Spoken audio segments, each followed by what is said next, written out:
نحمده ونصلي ونسلم على رسوله الكريم اما بعد فاعوذ بالله من الشيطان الرجيم بسم الله الرحمن الرحيم وآت ذا القربى حقه والمسكين وابن السبيل ولا تبذر تبذیرا۔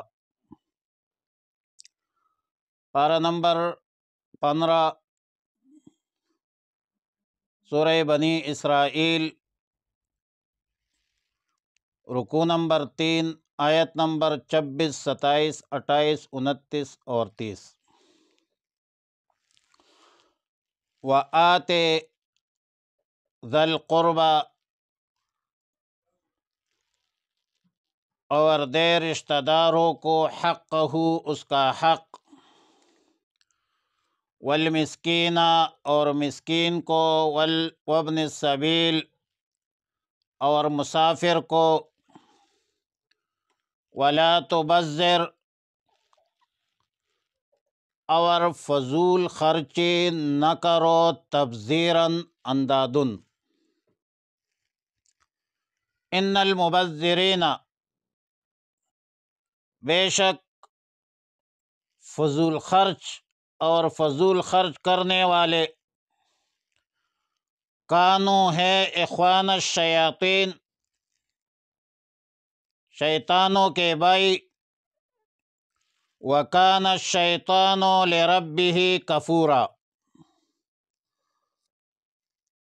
اور ہے شیطان اپنے رب کا ناشکر۔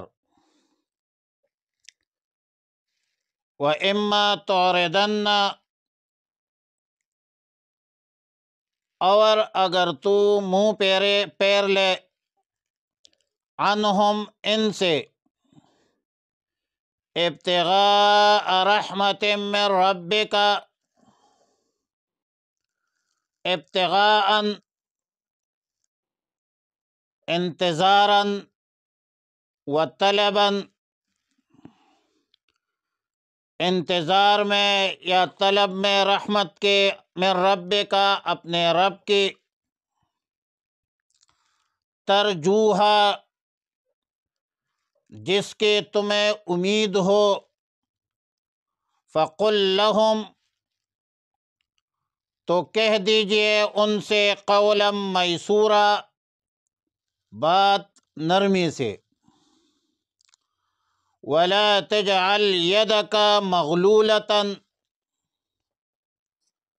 ولا تجعل، اور نہ رکھ اپنا ہاتھ، مغلولۃ، بندھا ہوا، الی عنقک، اپنے گردن تک، ولا تبسطھا، اور نہ اسے کل البسط، مکمل، پوری طرح کھولنا، فتقعد،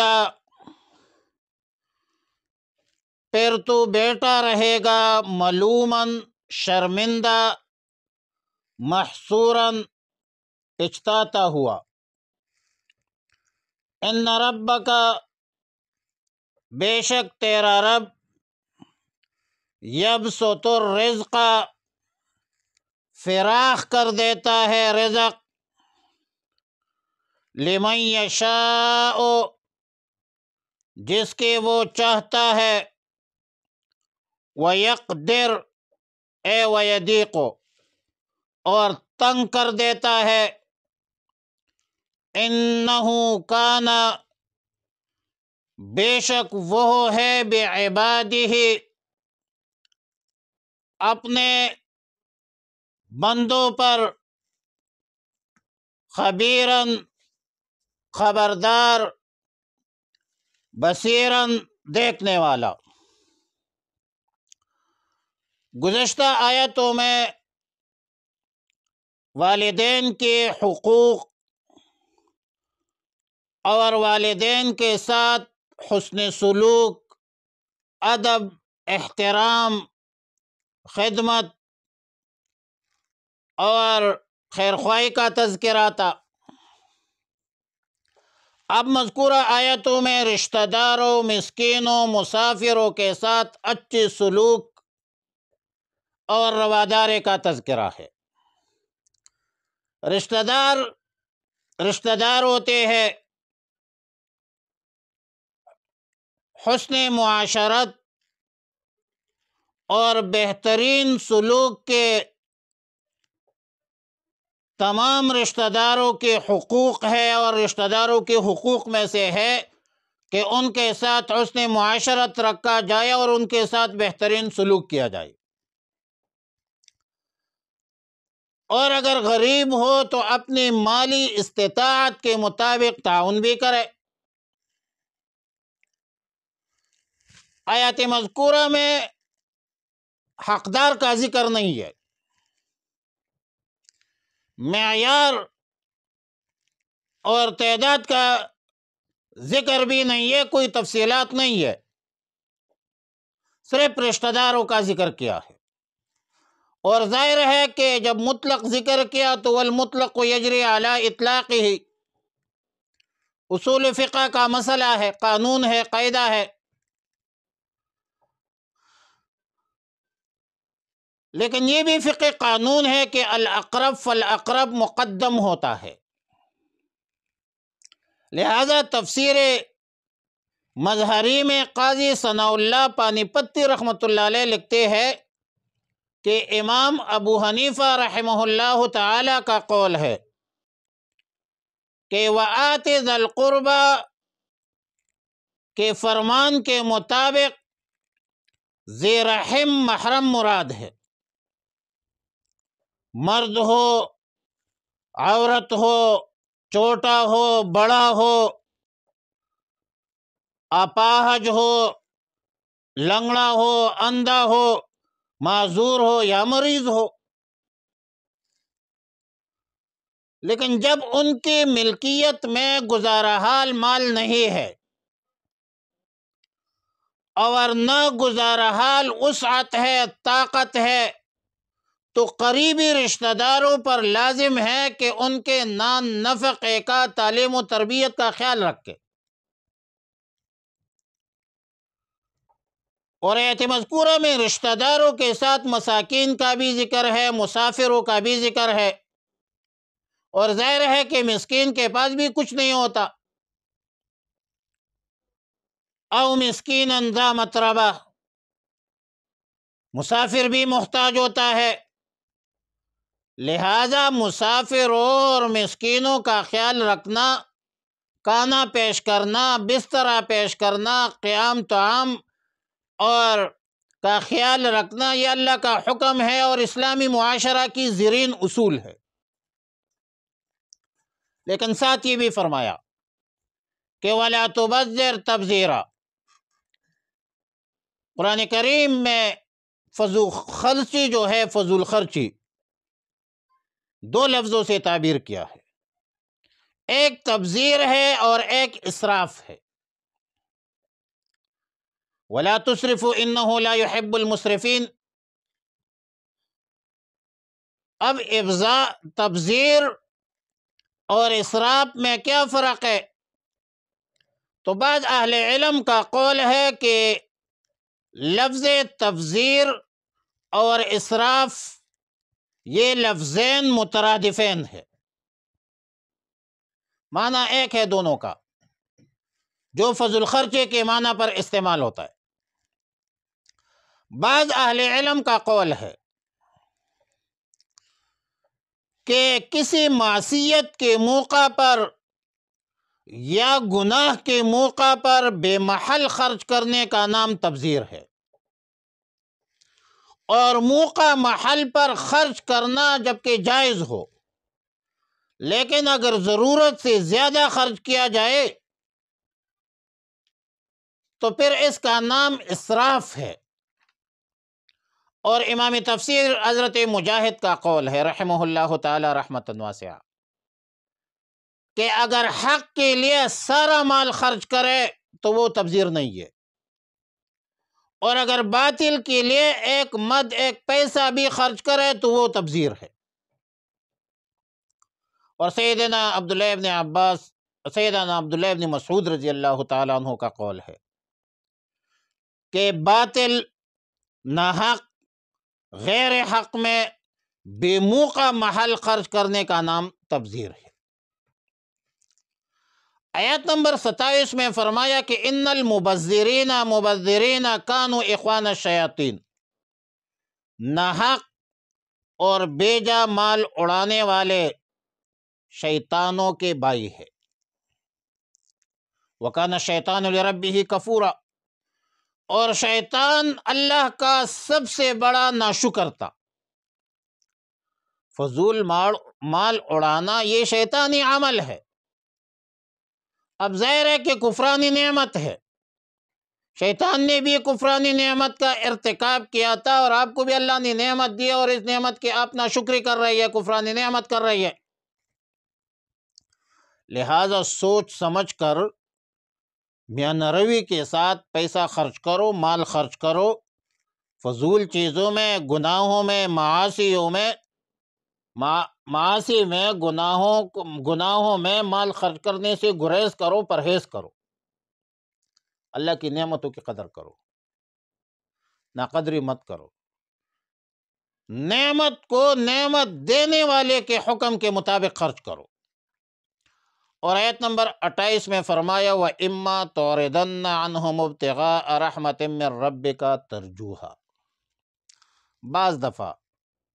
بعض اوقات ایسا ہوتا ہے کہ مساکین، فقراء، اقرباء، مستحقین آپ کے پاس تشریف لاتے ہیں، لیکن آپ کے پاس دینے کے لیے کچھ نہیں ہوتا۔ آپ اقرباء، فقراء، مساکین، مسافروں کی مدد سے قاصر ہوتے ہیں، مگر امید ہوتی ہے کہ انشاءاللہ آ جائے گا مال، پیسہ آ جائے گا۔ تو ایسے موقع پر نرم لہجے میں، مہذب انداز میں، شائستگی سے ان سے بات کیجیے، سرزنش مت کرے، ڈانٹے مت، بلکہ ہر مانگنے والے کو بھی ڈانٹنا مت۔ یہ سرزنش جو ہے یہ ٹھیک نہیں ہے۔ فرمایا وَأَمَّا السَّائِلَ فَلَا تَنْهَرْ وَأَمَّا بِنِعْمَةِ رَبِّكَ فَحَدِّثْ۔ حافظ عماد الدین ابن کثیر رحمہ اللہ تعالی نے فَقُلْ لَهُمْ قَوْلًا مَيْسُورًا کی تفسیر کی ہے کہ اعدہم وعدا بسہولت ولین، وعدہ کرو سہولت کے ساتھ، نرمی کے ساتھ، آسانی کے ساتھ۔